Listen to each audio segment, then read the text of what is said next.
Hey, Tim, I want to say, mate, right up, we will talk about the gig, but congratulations on Upright, because that, between you, that chemistry with you and Millie Alcock was mind-blowingly good. Well done.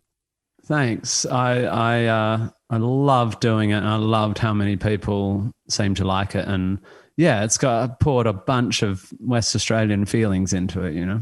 And you're so prolific, buddy, across so many genres, and I guess that's what every artist wants to be able to do. Not just, I play music, so that's what I do, but taking it across all, so many mediums must be fantastically satisfying.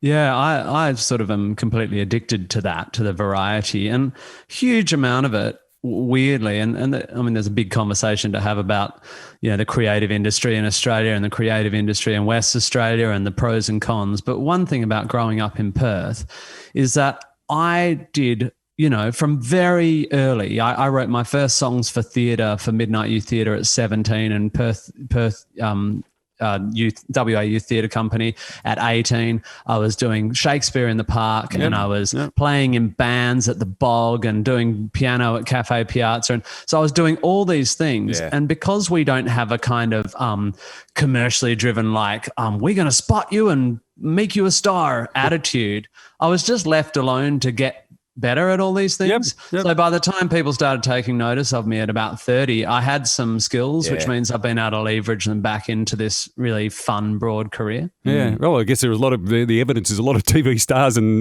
movie stars who are kids who are incredibly successful, make a lot of money for their parents. Let's be honest, in America, they can quite often end up quite screwed up because they don't have that grounding as well.